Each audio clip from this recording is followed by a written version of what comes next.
มาពេលព្រឹកអាហារពេលព្រឹករបស់ពួកវាបបរត្រី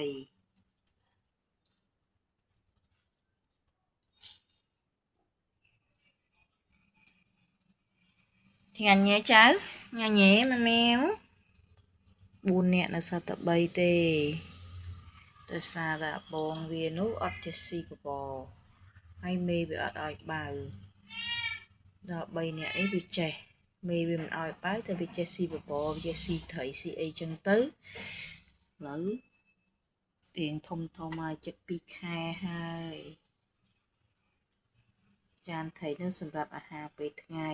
របស់មេវានិងពួកវាពេលថ្ងៃនិងពេលល្ងាចពេលយប់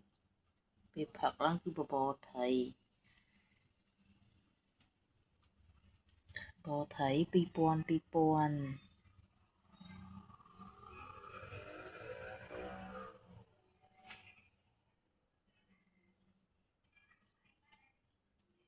មិនវាឃ្លានវាពេកក្តៅលើកទុកសិនទៅត្រជាក់បណ្ដាក់ចុះក្រោមឲ្យពួកវា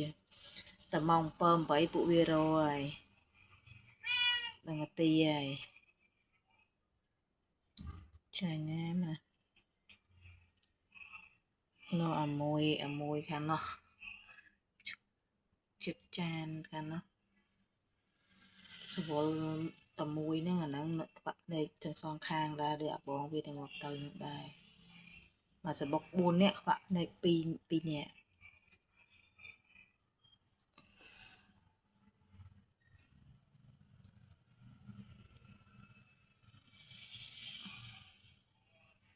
នេះសបុក3បើគេឆ្ងាញ់ណាញ៉ាញ់អត់ញើបឈប់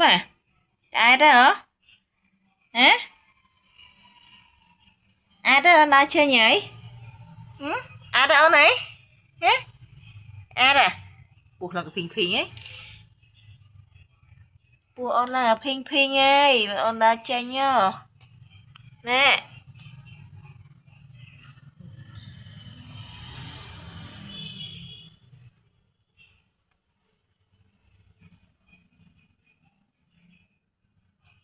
អូខេ